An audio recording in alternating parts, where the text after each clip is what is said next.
बिस्मिल्लाहिर्रहमानिर्रहीम। अस्सलाम वालेकुम। Welcome to Habibullah official.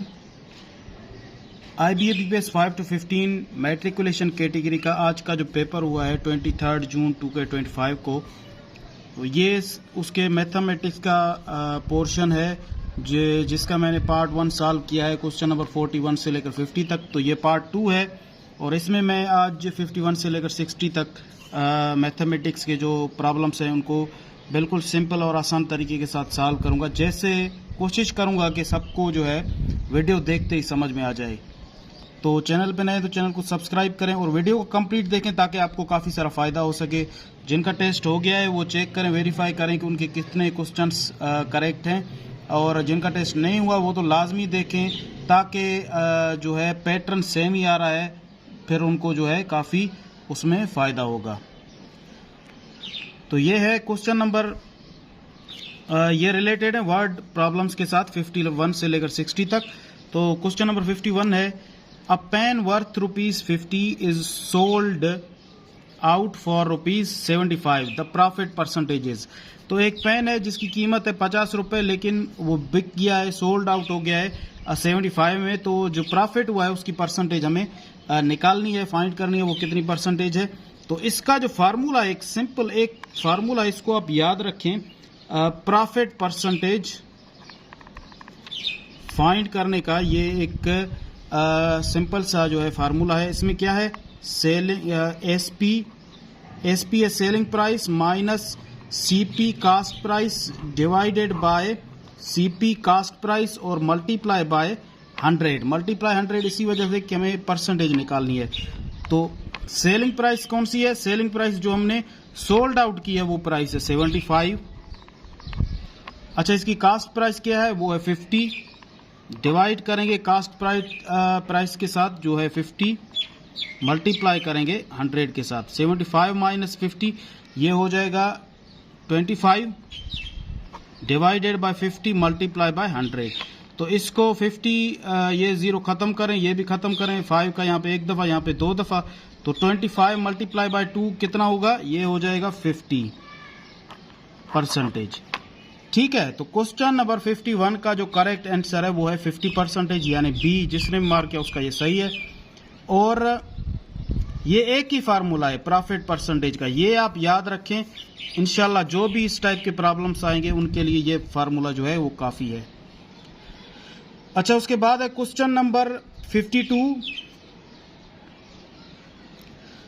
ये है the sum of the interior angles of hexagon is. तो सबसे पहले जो सम ऑफ इंटीरियर एंगल्स का जो सम होता है उसका एक मखसूस फार्मूला होता है, तो वो मैं आपको आज बताऊंगा। लेकिन आज मैं आपको एक नहीं 2 फार्मूले बताऊंगा सम ऑफ इंटीरियर एंगल्स को फाइंड करने के लिए। तो उसका सबसे पहले फार्मूला जो है वो ये है n-2 इंटू 180 डिग्री। ये सम ऑफ इंटीरियर एंगल्स को फाइंड करने का फार्मूला है। n क्या है, n यहाँ पे है नंबर ऑफ साइड्स या नंबर ऑफ एंगल्स समझें। तो हेक्सागन है, हेक्सागन इसमें 6 साइड्स होते हैं और 6 एंगल्स होते हैं। तो यहाँ पे जो n हमारा है वो 6 है। 6 माइनस 2 मल्टीप्लाई बाय 180 डिग्री। तो 6 में से 2 माइनस करेंगे बचेगा 4 मल्टीप्लाई बाय 180 डिग्री। अब 4 को जब आप मल्टीप्लाई करेंगे 180 डिग्री के साथ तो ये आ जाएगा आंसर आपका 720 डिग्री। सिंपल, ये एक फार्मूला। और दूसरा एक फार्मूला मैं दूसरा भी आपको बताऊंगा इंटीरियर एंगल के सम को फाइंड करने का। तो दूसरा फार्मूला है 2n-4 मल्टीप्लाई बाय 90 डिग्री। ये भी दूसरा फार्मूला है, ये भी आप याद रखें। अब यहाँ पे n क्या है, ये भी नंबर ऑफ साइड्स या नंबर ऑफ एंगल्स है। तो यहाँ पे 2 यहाँ पे मल्टीप्लाई में है तो मल्टीप्लाई बाय 6 हेक्सागन है, -4 मल्टीप्लाई बाय 90 डिग्री। तो 2 को मल्टीप्लाई करें 6 के साथ तो हो जाएगा 12 में से 4 को माइनस करें तो बच जाएगा 8 मल्टीप्लाई बाय 90 डिग्री। तो 8 मल्टीप्लाई बाय 90 डिग्री, इसका आंसर आ जाएगा सेम 720 डिग्री। ठीक है, तो ये दोनों फार्मूले आप याद रखें। क्वेश्चन नंबर 52 का जो करेक्ट आंसर है वो है 720 डिग्री सी। जिसने मार्क किया उसका बिल्कुल ये सही है। प्रॉब्लम नंबर 53 है a region enclosed by 2 radii and an arc is. तो रेडी जो है वो प्लूरल ऑफ रेडियस है। रेडियस का जो प्लूरल है वो रेडी है। यहाँ पे 2 रेडी हैं तो यहाँ पे रेडी की बात हो रही है। ठीक है, तो कह रहा है कि रीजन इनक्लोज्ड, रेडियस जो होता है या डायमीटर वगैरह ये सारे होते हैं सर्कल में। यहाँ पे सर्कल है एक, ठीक है, ये उसका जो है सेंटर है। तो यहाँ पे कह रहा है कि रीजन इनक्लोज्ड बाय 2 रेडी। यहाँ पे 2 रेडियस इसके निकालते हैं, एक इस तरफ, जहां से भी निकालें सर्कल पर, मैं आपको समझा दूं, एक यहाँ पे एक यहाँ पे, ये एक रेडियस, ये 2 रेडियस। तो यहाँ पे ये जो एरिया इनक्लोज है ये सारा, ये 2 रेडियस हो गए, ये इनक्लोज ये होता है, इसको कहते हैं आर्क। तो 2 रेडियस आ गए, ये आर्क के साथ इनक्लोज है, तो इसको जो कहते हैं वो होता है सेक्टर एरिया सी। जिसमें जिसने भी ये मार्क किया उसका बिल्कुल ये करेक्ट है। बाकी ये जो है आंसर्स वो गलत हैं। सेक्टर एरिया इसका जो करेक्ट आंसर है। ठीक है, क्वेश्चन नंबर 54 है when all 4 vertexes of a quadrilateral touch the circumference of a circle is known as. तो जो 4 वर्टाइसेस हैं या वर्टेक्सेस हैं वो टच करें सर्किल की सर्कमफ्रेंस को, तो क्या कहते हैं उसको? उसको कहते हैं साइक्लिक क्वाड्रिलेटरल।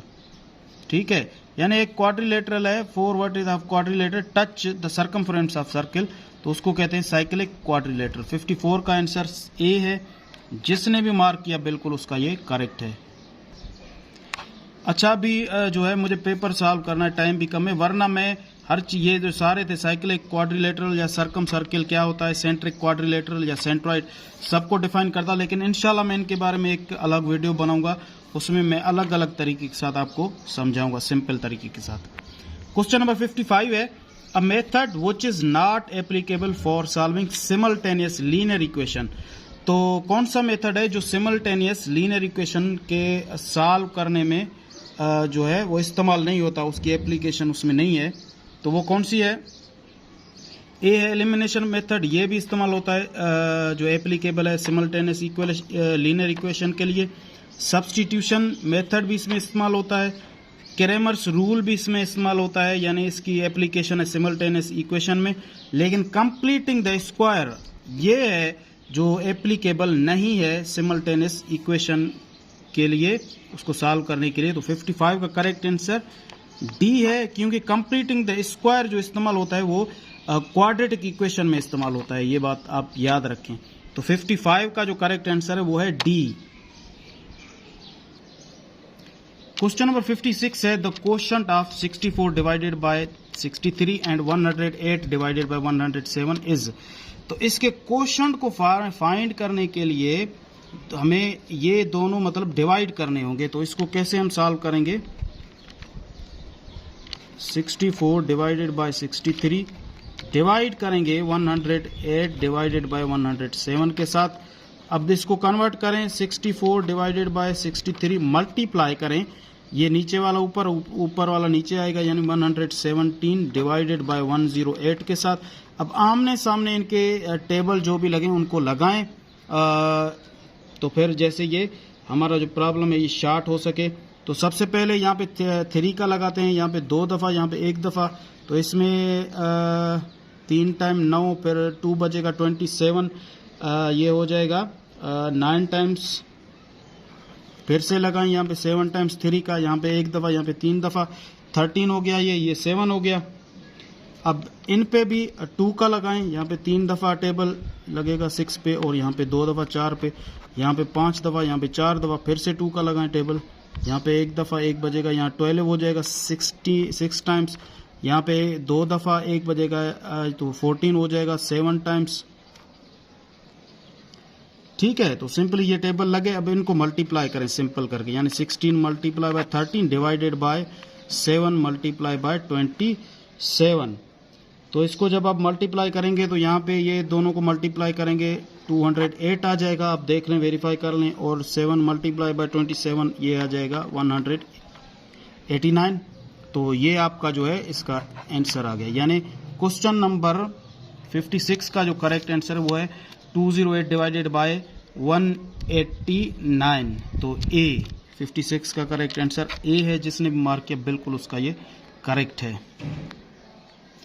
अच्छा ये देखें क्वेश्चन नंबर 57 है इफ वन यन, ये यन की निशानी है, जैपनीज करेंसी है यन, तो उसकी ये सिंबल है, इज इक्वल टू 1.81 पाक रुपीज। ठीक है, 1 Pak rupees will be equal to, यानी 1 यन जो इक्वल है 1.81 पाक रुपीज के है, तो 1 पाक रुपीज कितने के बराबर है। तो सबसे पहले यहाँ पे 1 यन इज इक्वल टू 1.81 पाक रुपीज। ठीक है, PR। तो यहाँ पे हमें वैल्यू चाहिए पाक रुपी 1 पाक रुपीज की, तो इसको हम इस तरह लिख सकते हैं 1 यन is equal to 1.81 multiply by 1 के साथ कर सकते हैं। तो यहाँ पे अगर 1 हमें चाहे पाक रुपीज को यहाँ पे फाइंड करना है वैल्यू, तो यहाँ पे इसको रोकेंगे, ये डिवाइड में आ जाएगा, यानी 1 Pak rupees is equal to 1 divided by 1.81। ठीक है, सिंपल। अच्छा इसको आप और सिंपल करें, 1 डिवाइडेड बाय 1.81 हम लिख सकते हैं, तो इसको इक्वल करें 1 डिवाइडेड बाय 1.81 यानी 181। यहाँ पे मैं लिखता हूँ, डिवाइड करता हूँ, पॉइंट की जगह 1 देंगे और यहाँ पे जितने नंबर होंगे उतने 0 देंगे, यानी ये हो जाएगा 1। इसको फिर मल्टीप्लाई में कन्वर्ट करें, 100 ऊपर चला जाएगा, डिवाइड होगा 181 के साथ, यानी 100 डिवाइडेड बाय 181। इसको जब आप सॉल्व करेंगे तो आपका आंसर आएगा 0.55। फिर चलता ही जा रहा है, आंसर बहुत ज़्यादा है लेकिन 0.55 तक जितना हमें मिला हुआ है, तो ये यहाँ पे रोकना है। तो 57 का जो करेक्ट आंसर है वो है यन 0.55। जिसने भी ये मार्क किया बिल्कुल उसका करेक्ट है। क्वेश्चन नंबर 58 है, इसको थोड़ा समझें। If the width of a rectangle is x and length is twice the width the perimeter will be. तो इसके आज मैं रेक्टेंगल का जो पेरीमीटर फाइंड करने के मैं आपको तरीका बताऊंगा और 2 तरीके में इसको प्रॉब्लम को आपको मैं समझाऊंगा। रेक्टेंगल क्या होता है, जिसमें ये आमने सामने वाले जो हैं ये बराबर होने चाहिए, आमने सामने वाले साइड्स जो हैं वो इक्वल होने चाहिए, यानी ये दोनों इक्वल हों और ये दोनों इक्वल हों। ठीक है, तो ये इसकी ये लेंथ है इसकी और ये विड्थ है। यहाँ पे बोल रहा है कि विड्थ इसकी x है, तो x ये और जो है लेंथ इसकी ट्वाइस ऑफ विड्थ है। तो यहाँ पे अगर x है तो ट्वाइस इसकी 2x हो जाएगी, यहाँ पे भी 2x हो जाएगी। तो एक तो सिंपल तरीका ये है पेरीमीटर फाइंड करने का कि जो भी रेक्टेंगल के साइड्स हैं वो सारे साइड्स को ऐड करना है। यानी आप यहाँ से स्टार्ट करें, ये x प्लस ये 2x प्लस ये फिर से x प्लस ये 2x, तो इन सबको आप जब ऐड करेंगे तो x plus 2x 3x plus x 4x और प्लस 2x 6x हो गया इसका आंसर। यानी 58 का जो आंसर है वो है 6x। लेकिन एक और तरीका पेरीमीटर ऑफ रेक्टेंगल का फाइंड करने का जो तरीका है वो है उसका फार्मूला है एक P is equal to 2 length plus width. ये इसका सिंपल फार्मूला है, ये भी आप याद रखें। हो सकता है ये तरीका आपको याद ना रहे, तो ये फार्मूला आपको याद लाजमी रखना चाहिए, ये काम आएगा। तो लेंथ अब देखें यहाँ पे 2 फार्मूले का है। अब लेंथ क्या है इसकी, वो है ये हमने निकाला है 2x यानी ट्वाइस ऑफ विड्थ है, तो 2x है प्लस विड्थ क्या है x है, तो यहाँ पे हम रखेंगे 2। ठीक है, तो यहाँ पे 2 ये 2x प्लस x कितना हो जाएगा 3x हो जाएगा। ये मल्टीप्लाई में है यानी 2 मल्टीप्लाई बाय 3x। अब 2 को मल्टीप्लाई करेंगे 3x के साथ तो ये हो जाएगा 6x सिंपली। तो क्वेश्चन नंबर 58 का करेक्ट आंसर C 6x है। इस तरीके के साथ इसको भी समझे, इसको भी समझे। अच्छा इसको देखें 59 को, ये थोड़ा इम्पोर्टेंट प्रॉब्लम भी है और लेंथी भी है, थोड़ा जो है बड़ा है। मैं आपको समझाता हूँ, कोशिश करूँगा सिंपल तरीके के साथ। Farhan purchased 4 pizzas and 3 donuts for 1670। Hamid purchases 6 pizzas and 2 donuts for 2280। The cost of 1 pizza will be. ठीक है, तो इसमें कह रहा है कि फरहान जो है वो परचेज कर रहा है 4 पिज़्ज़ा और 3 डोनट 1670 में, और हामिद परचेज कर रहा है 6 पिज़्ज़ा और 2 डोनट जो हैं 2280 में। तो कास्ट ऑफ 1 पिज़्ज़ा कितनी होगी? तो ये थोड़ा जो है लेंथी टाइप का है, आपको थोड़ा ये मुश्किल में डाल सकता है प्रॉब्लम, इसको थोड़ा जो है आप समझें। सबसे पहले तो देखें फरहान ने जो परचेज किया है, पिज़्ज़ा के लिए मैं P इस्तेमाल करूंगा, डोनट के लिए D इस्तेमाल करूंगा।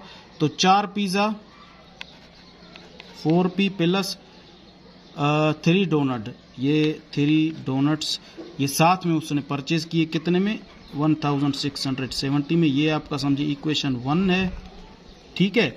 और हामिद ने परचेज किए 6 पिज़्ज़ा यानी 6P plus 2D 2 donuts is equal to 2280 में। ये आपका जो है इक्वेशन 2 है, आप समझें।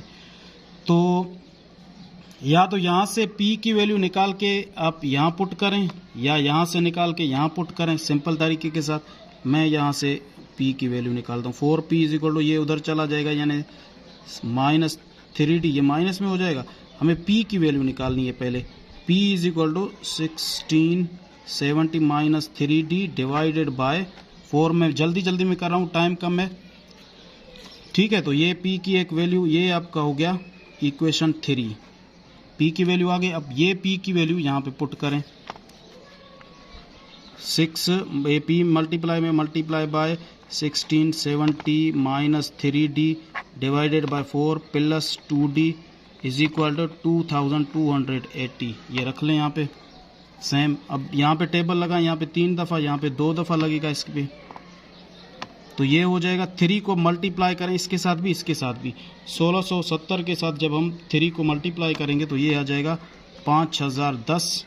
आप इसको कर लें, माइनस ये हो जाएगा 339D डिवाइडेड बाय 2 हो जाएगा plus 2D is equal to 2280, ठीक है। तो यहाँ पे एलसीएम निकालेंगे इसका, ये दोनों साथ में है तो इसका एलसीएम 2 निकलेगा। तो यहाँ पे 5010 माइनस 9D प्लस ये हो जाएगा 4D इज इक्वल टू 2280। तो यहाँ पे अभी करेंगे बाय क्रॉस मल्टीप्लीकेशन, ये ऊपर चला जाएगा मल्टीप्लाई में।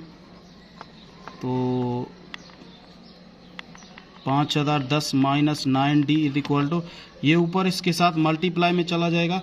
तो जब इसको हम मल्टीप्लाई करेंगे, आप सॉल्व करें वेरीफाई करें, तो ये हो जाएगा 4560, ठीक है। तो अभी हमें D की वैल्यू यहाँ से निकालनी है। तो यहाँ पे माइनस 9D रखेंगे, ये उधर दूसरी तरफ चला जाएगा। तो ये या इसको मैं ऐसे करता हूँ, ये 9D इधर प्लस में हो जाएगा, ले जाऊँगा, ये इधर लेके आता हूँ। तो यहाँ पे हो जाएगा 5010 minus 4560 is equal to 9D। 5010 में से 4560 जब हम माइनस करेंगे तो इसका जो आंसर आएगा वो आएगा, इसका आंसर आएगा 450, यानी 9D इज इक्वल टू 450। तो D इज इक्वल टू, अब ये 9 इधर डिवाइड में चला जाएगा यानी 450 डिवाइडेड बाय 9। यहाँ पे एक दफ़ा यहाँ पे जो है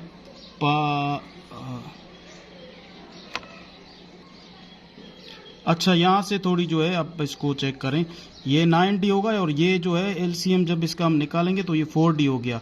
तो यहाँ से माइनस 9D और प्लस 4D, तो ये बच गया यहाँ पे 5D।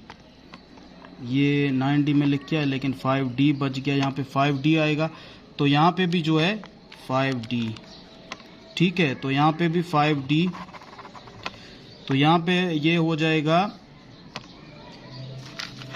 अच्छा मैं इसको यहाँ पे सॉल्व करता हूँ। तो 5D इज इक्वल टू 450 आ गया। तो D is equal to 450 divided by 5, यहाँ पे एक दफ़ा यहाँ पे 90 टाइम्स आएगा, यानी D की जो वैल्यू है वो 90 है, ठीक है। यानी डोनट जो एक हमें मिला वो 90 का मिला। अब हमें फाइंड करना है पिज़्ज़ा की वैल्यू। तो यहाँ पे जो इक्वेशन 3 मैंने निकाला है pizza P is equal to, तो यहाँ पे जो है D की जगह पे वैल्यू पुट करेंगे। तो यहाँ पे ये हो जाएगा P is equal to 670 minus 3 into 90 divided by 4, ये हो जाएगा 670 माइनस 270 डिवाइडेड बाय 4। अच्छा, अभी ये देखें P इज इक्वल टू ये है 1670 माइनस 270 डिवाइडेड बाई 4। तो इसको इसमें से माइनस करेंगे, डिवाइड 4 के साथ करेंगे, तो आपका जो आंसर आएगा वो आएगा 350।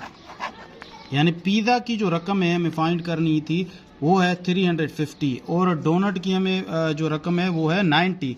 लेकिन यहाँ पे हमें पूछा गया है पिज़्ज़ा का रकम, तो वो है ₹350। यानी 59 का जो करेक्ट आंसर है वो है बी। ये इस प्रॉब्लम को लाजमी देखें, ये थोड़ा जो है बड़ा भी है और इसमें जो है टाइम भी लग सकता है, तो कोशिश करें इसको अच्छी तरह से समझें। और हो सकता है कि कल वाले जो है पेपर में भी या परसों वाले पेपर में जो होंगे अभी उसमें भी इस टाइप के प्रॉब्लम्स आ सकते हैं। तो 59 का करेक्ट आंसर 350 यानी बी है, जिसने मार्क किया ये उसका बिल्कुल करेक्ट आंसर है। क्वेश्चन नंबर 60 है, if the product of two numbers is 96 and the some is 35, the greatest number would be. तो सिंपल, इसका एक लेंथी तरीका भी है, वो मैं आपको बाद में समझाऊंगा, अभी नहीं करूंगा। अभी मैं सिंपल तरीका आपको समझाऊंगा जैसे कि आपका टाइम भी बच सके और जल्दी में प्रॉब्लम भी हो सके। ये कह रहा है कि प्रोडक्ट ऑफ टू नंबर्स, दो नंबर को मल्टीप्लाई हम कर रहे हैं तो उसका आंसर 96 आ रहा है, और उनको ऐड कर रहे हैं तो उसका जो आंसर 35 आ रहा है। तो वो नंबर कौन सा है? तो इसको हल करने के लिए आप ये जो ऑप्शंस हैं इनको देखें, इनमें आपका जो है आंसर छुपा हुआ है। तो यहाँ पहले ए ऑप्शन में जो है वो 32 है। तो अभी देखें हम ऐड कर रहे हैं, तो यानी उनकी जो सम है दो नंबर्स की 35 है। तो सबसे पहले 35 में से आप 32 जो है ये ए ऑप्शन माइनस करें तो ये आ गया 3। तो अभी देखें यानी दो नंबर्स आप ले लें, एक 32 और 3 सिर्फ। तो यहाँ पे दो नंबर्स कैसे, 32 को प्लस करें 3 के साथ तो ये आंसर आएगा 35। अब अगर 32 को मल्टीप्लाई करें 3 के साथ तो इसका आंसर आएगा 96। सिंपली आपका सारा मसला ही हल हो गया। यानी क्वेश्चन नंबर 60 का जो करेक्ट आंसर है वो है ए, जिसने मार्क किया ये बिल्कुल सही है उसका। अगर आप करना चाहते हैं आगे दूसरे, अगर आपका ऑप्शन ए सही ना हो तो बी के साथ भी मैच करें, सी के साथ भी करें, डी के साथ भी करें, आपको आंसर मिल जाएगा। ये सिंपल तरीका है। एक और तरीका है वो थोड़ा लेंदी है, काफ़ी टाइम भी उसमें लग जाएगा आपका, तो टाइम वेस्ट काफ़ी हो जाएगा उसमें। मैं इंशाल्लाह एक और इस पे जो है वीडियो बना के आपको वो भी तरीका समझाऊंगा। तो इसके लिए अगर आप देखें यहाँ पे बी है मसलन 24 आप देख रहे हैं, तो कैसे करेंगे इसको, 35 माइनस करें 24। अभी 35 में से 24 माइनस करेंगे तो ये आ गया 11। अब यानी एक नंबर आपका 24 है, दूसरा 11 है। अब 24 मल्टीप्लाई बाय 11 करेंगे तो ये 96 तो नहीं आएगा, ये ज्यादा आ जाएगा। तो ये ऐसे ये भी है, ये भी है। तो करेक्ट आंसर जो है आपका 32 है, यानी 60 का करेक्ट आंसर 32 हमने आंसर में से ही सॉल्व करके इसको निकाला है। तो ये इसका करेक्ट आंसर है, 60 का जो है ए है करेक्ट और ऑथेंटिक आंसर। अच्छा, उसके अलावा ये कंप्लीट हो गया हमारा मैथमेटिक्स का पोर्शन। अगर वीडियो अच्छी लगे तो इसको लाइक करें, दोस्तों के साथ शेयर करें और मुझे कमेंट में बताएं कि कोई भी अगर इस हवाले से कोई भी मसला हो तो मुझे बताएं, इंशाल्लाह वो भी मैं सॉल्व करके आपको समझाऊंगा। थैंक यू वेरी मच और दुआ में याद रखें। अल्लाह हाफिज़।